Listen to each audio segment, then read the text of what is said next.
so yesterday we were talking about position versus time graphs. And remember that on a position versus time graph, we can tell where the object is at various points in time. Okay? From that graph, we can calculate things like displacement, distance, speed, and velocity. Okay? What we're going to look at today are velocity versus time graphs, which will show us the same trip, but from a different point of view. So rather than showing us where the object is, it's going to be showing us how fast and in what direction the object is going. Okay? So if I'm looking at these two graphs, for example, okay, this is a position versus time graph. This is a velocity versus time graph. Okay? Are they of the same motion?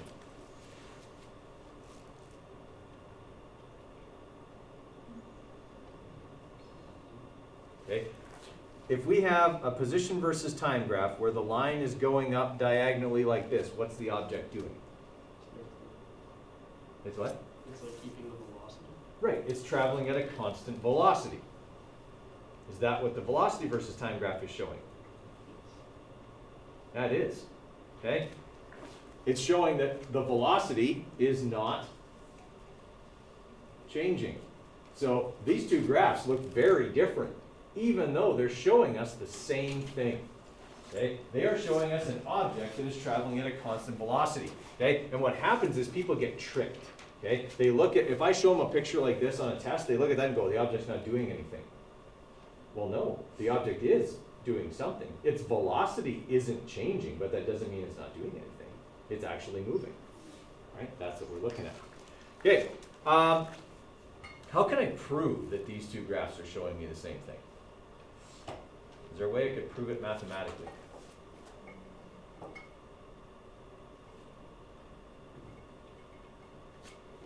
According to this graph, how fast is the object going?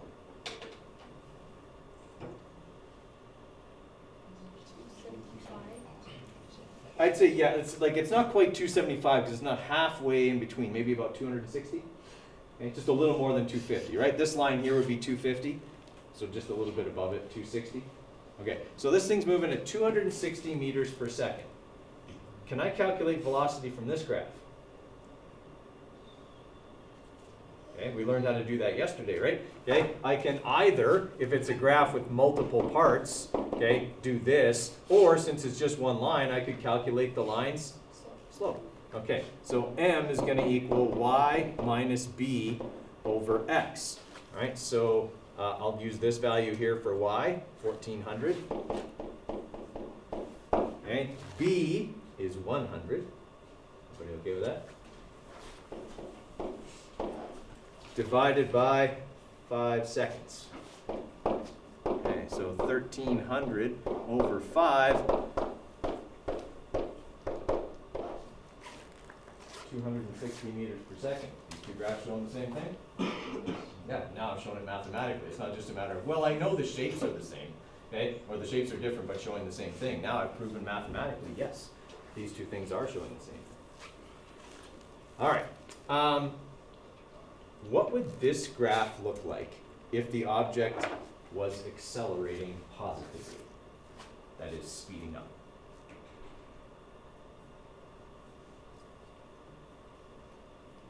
Okay, I've seen people drawing curves with their fingers in the air. Okay, that's what the position versus time graph would look like for an accelerating object. What would the velocity versus time graph look like? Yep. This line that I put over there, so it was out of the way. Okay, that's an accelerating object on a velocity versus time graph. Now the position versus time graph for that would be like what you were all drawing in the air with your fingers. Okay, that. Okay, we learned about that yesterday.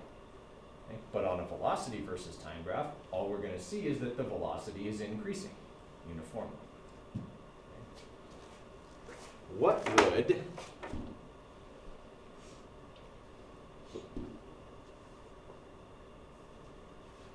What would that object be doing? Negatively accelerating, right? Slowing down. And velocity is getting slower and slower. All right? So this is just being able to interpret a graph. Okay? Basic kind of things that we need to be able to do. Okay, just like we learned with the position time graphs yesterday, how to just look at the graph and kind of interpret what was happening. Okay, so a velocity versus time graph, okay, tells us, okay, about the velocity of the object as a function of time, right?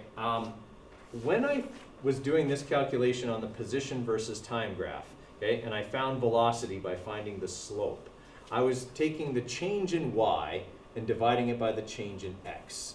And what that ended up giving me was displacement, the change in position, divided by the change in time. Okay? If I've got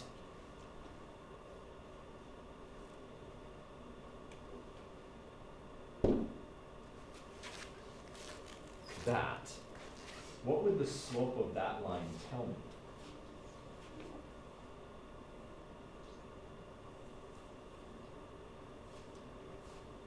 Okay? This is that skill we were talking about yesterday, being able to determine what does the slope on this graph represent. So what's on the y-axis? Velocity. Okay, so we're going to have change in velocity divided by change in time. Okay, so we're going to get the rate of change of velocity. Is that what you were going to say, Kellen? Sure. Of course. Okay, so if I'm calculating the slope of this line, so I've got m equals y minus b over x, okay, I'm essentially taking the final velocity, subtracting the initial velocity, and then dividing by time. That calculates acceleration. Okay, so the slope of this line is acceleration. I didn't expect that anybody would know that yet because I haven't taught you that yet. Okay? But that's the kind of thing that by the end of the unit we should be able to do. You actually have this formula on the back of your periodic table. Okay? That's the formula for acceleration. Delta V over delta T, or VF minus VI over T. Okay?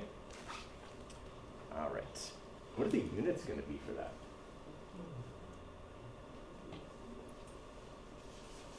So I'm going to have meters per second on the top, and I'm dividing that by seconds. Well, no, because that'll measure displacement, right? Meters per second per second. Wouldn't that be the rate of change of velocity? How many meters per second I go faster or slower every second? Meters per second per second. Sounds weird. That's why we don't say it that way. We actually say it like this. Okay? If I divide meters per second by seconds, it's the same as doing this, divided by seconds over 1. How do you divide fractions? Flip the second one and multiply. Okay, so meters times 1 is meters. Seconds times seconds is seconds squared. So we actually call this meters per second squared. Okay, that's the units for acceleration. Meters per second, or meters per second squared. Okay, doesn't mean the number is squared. You're not going to go squaring any numbers. It just means there's per second per second. Okay? So how do we write it? Like just like that. Meters per second squared. Okay. All right. How would I? Whoop, I wanted the line to move, not the graph. Could I calculate the displacement of that object on that original graph?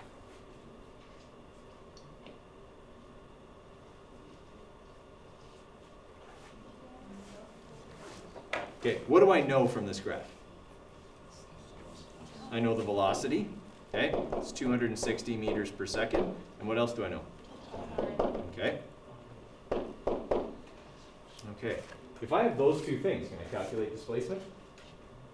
Sure can. Okay? Equals V times T.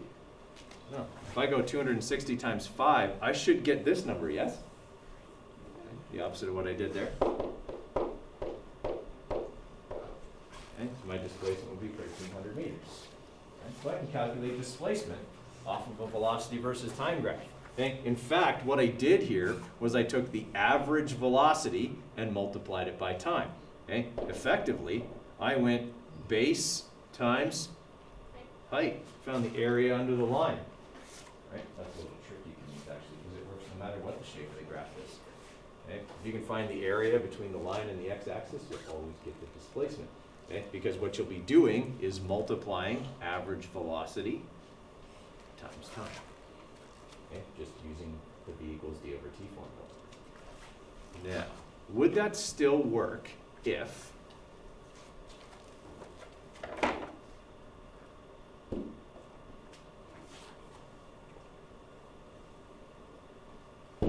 the line looked like that?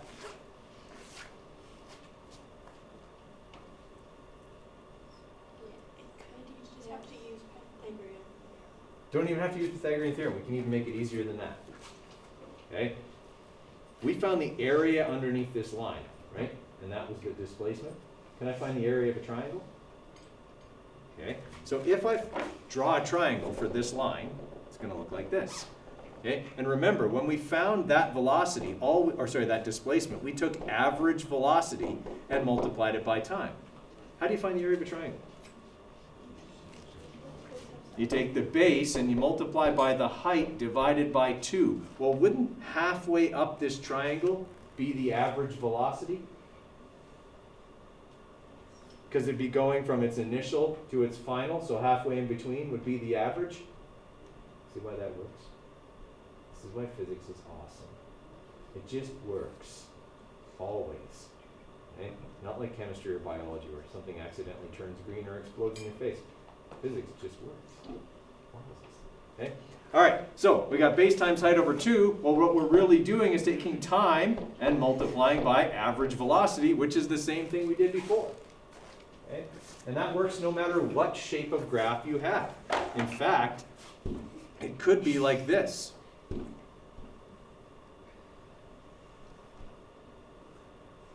All right, now I've got a triangle sitting on top of a rectangle. Can I still get the area under the line? Okay? Because this thing started at an initial velocity of 250 and then accelerated. So it would cover all this displacement here in the rectangle, and then even more because it goes faster than that after. Okay? So I would add those two together. Right? So always find the area under the line, always give us the displacement from that graph. Essentially, it's taking into account the initial and average velocities, or initial and change in velocity as the object moves. All right, questions on the velocity versus time graph? Those are the only things we got to know about it. How to do acceleration, okay, which is the slope of the line, okay, or VF minus VI over T, and how to calculate displacement, which is doing some geometry, really. Okay. What's happening in this graph? It's a velocity versus time graph.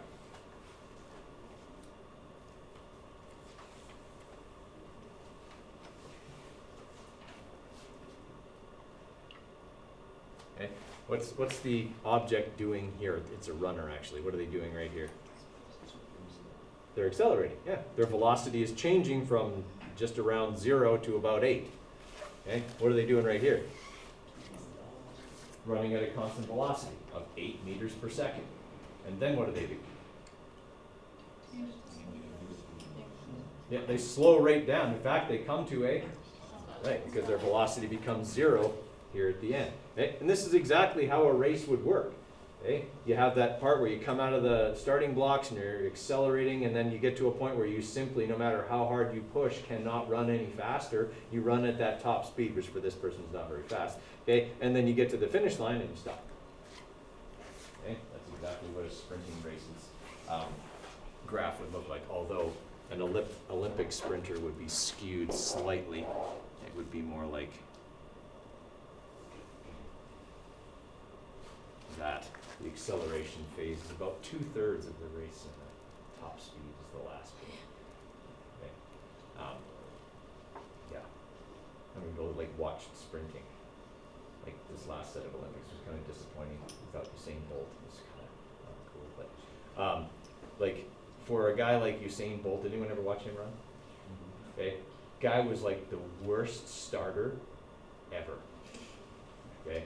And still world's fastest human, but like the worst starter. He was always one of the last guys out of the blocks, and that was the only hope anybody in a race with him had. because you could see it on their faces. They'd be accelerating like crazy, and you could see them like listening for his footsteps, okay? Because he was a slow accelerator, but his top speed was blinding, and he would always reel everybody in by the end because his top speed was so much faster than everyone else's. Everyone else would reach their top speed quickly, but their top speed wasn't as fast as his, and he would eventually catch them. That's why in the 200 meter, nobody could touch him, because he could run at his top speed for even longer. Okay. But yeah, it's kind of a weird one. He's a freak of nature. Okay. Super tall, long legs. Okay. The guy would literally cover at his top speed 17 meters per second. Okay. That's more than this room. In fact, it's this room and half of the lab and the hallway, okay, at his top speed. Ridiculous. But when you're 6'7" and every step is like huge. Okay, so this is kind of what we were just looking at a minute ago. All right, so on this velocity versus time graph, what's the acceleration? It's not accelerating, right? Line's flat, velocity's not changing. It's there, okay? What is the velocity? Wrong word. I know what you meant. Yeah. Yeah, you meant to say not changing, okay? 5 meters per second, okay? That's the velocity the whole time, so there's no acceleration. All right, on a test, if I ask that, you know how many people will show me 3 or 4 marks worth of work? That's all wrong? A lot, okay? Remember, look at how many marks the question is out of. If I give you a graph like this and ask you what's the acceleration, it's going to be out of how many marks? 1. The answer's right in front of you. There's no acceleration here. Okay. All right. What's the displacement of this object over the 10 seconds? 50 meters forwards. Okay. How do we know that? Well, okay. V times t, or average velocity times time, equals displacement. The average velocity is 5 meters per second times 10 seconds, 50 meters. That's all there is to it. Okay. Everybody all right with that one? That's about as easy as they get. Okay, so this graph's all built, and the equation for the line is there. What's the acceleration?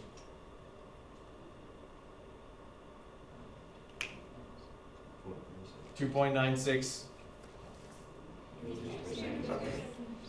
squared, meters per second squared. Right, the slope of the line here is acceleration because it tells us the rate of change of y, velocity, as a function of the rate of change of x. Okay, meters per second is acceleration. Okay, so it's 2.96 meters per second squared. All right. Let's imagine that instead of having b be that number, that b is 0. Calculate the total displacement over the 10-second period. Okay, give you a minute on that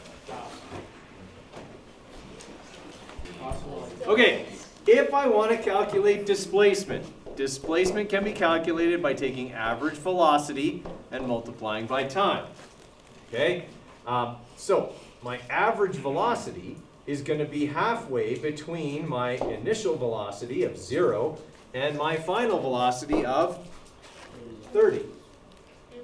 Okay, so my average velocity will be 15, which is the same as calculating the height divided by 2. In other words, base times height over 2 is the same as this. Average velocity is height over 2, base is time.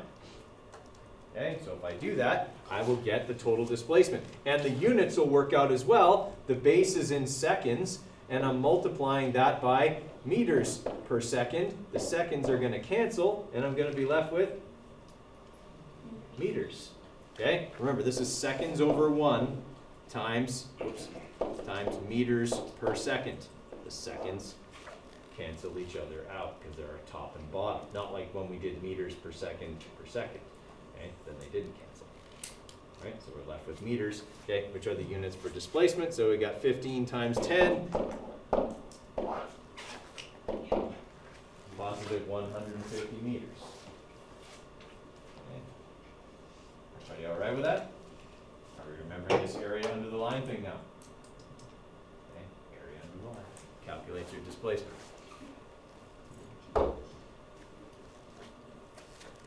Okay.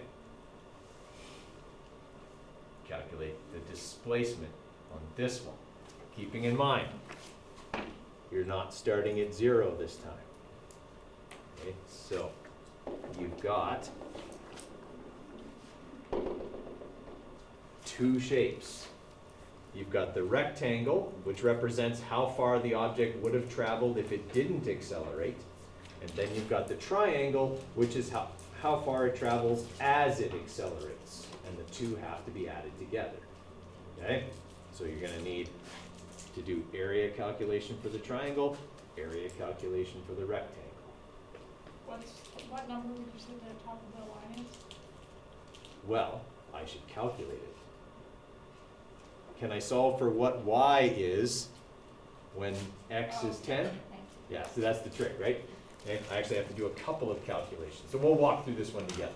Okay? So if I want to know the height of my triangle, I need to know what y is at 10 seconds because I don't know where this point is. I don't want to estimate it. And more importantly, is that point on the line?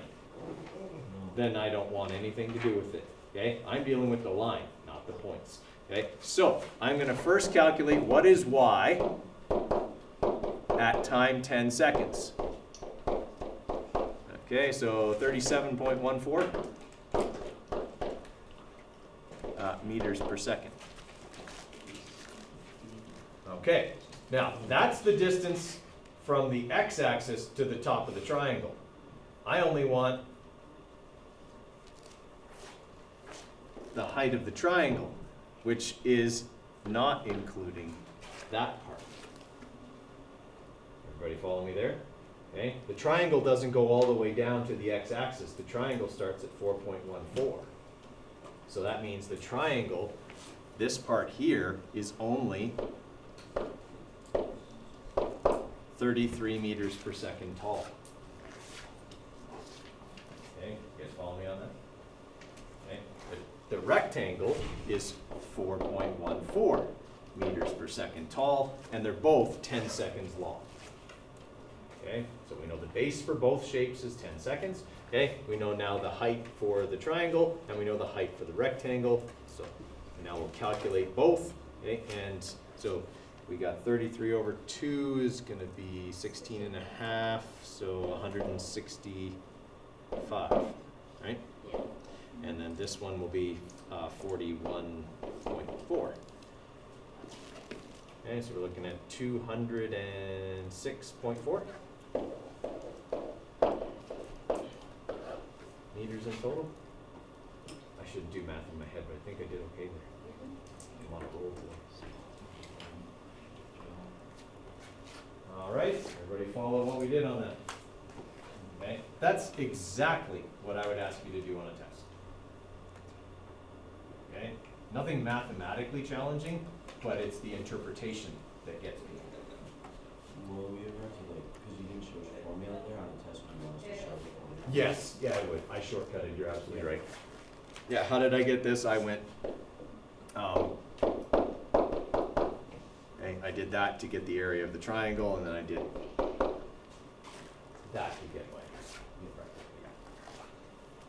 okay, and you definitely want to show your work, okay, as you go, because if for some reason you mess up on the calculator, and it happens, okay, you want to have all the work that proved to me you're only bad at entering stuff into your calculator and not at physics.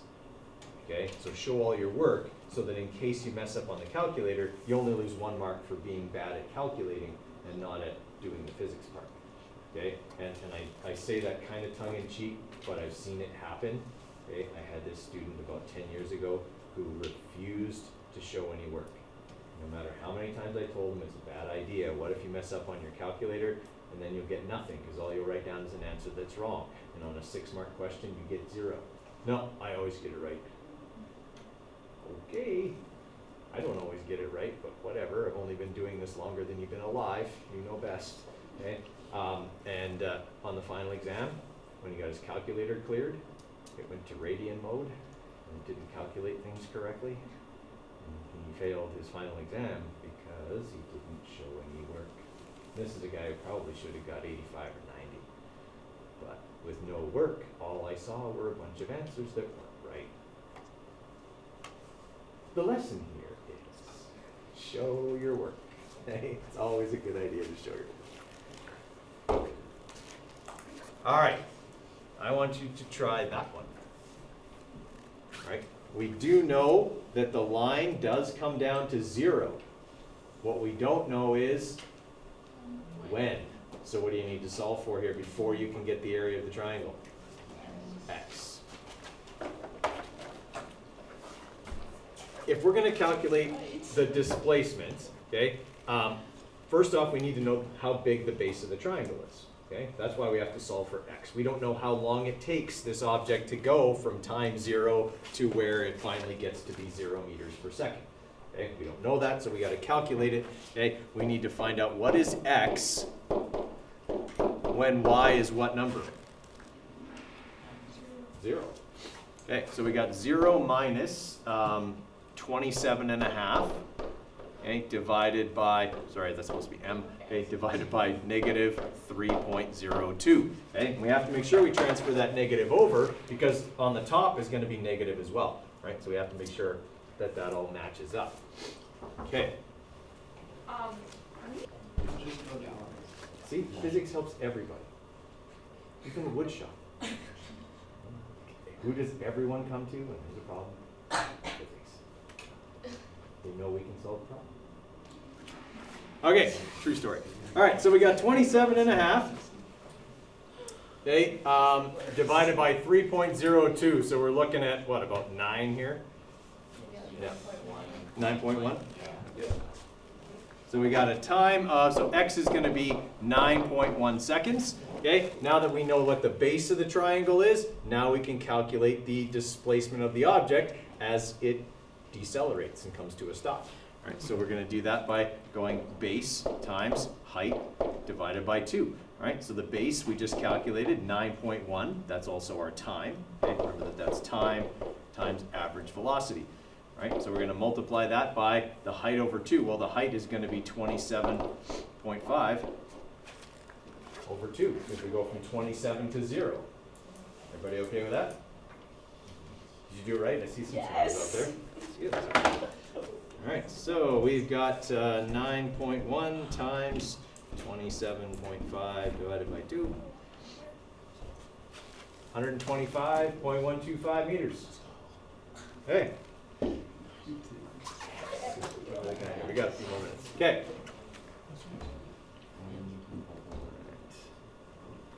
We did that position versus time graph. Okay, so we're going to switch gears real quick here. Go back to position versus time graph stuff. All right? And I want you guys to calculate, just try this question. See if you can get these 4 things real quick from that graph. Okay, it's position versus time graph. So all the stuff we just learned, okay, doesn't apply here. You got to see if you can switch gears back to this graph. That's what you're going to be asked to do on a quiz or a test, right? I might throw both kinds on there, and you're going to have to, okay, it's a position time graph. Analyze it as a position time graph. Analyze this one as a velocity time graph. All right, give you a couple minutes on that. Okay, let's just have a quick look at the first couple here. So distance traveled between 0 and 90 seconds. Right, so we're going from this point here to this point right here. Right, we're looking for the total distance traveled. How far do we go between 0 and 40? 400 meters. Okay, how far do we go here? 0. Okay, and then we go from 400 back to 200, so our total distance there is 600 meters. All right. And then for part B, the displacement from 20 seconds to 80 seconds. All right, so here's our initial position, and at 80 seconds, here's our position, so 300. So we go 300 minus 200 is 100, positive 100 meters. Okay, that's all there is to it. All right, we'll call it there because I've got to wait down your desk. So if you can get them cleared off, that.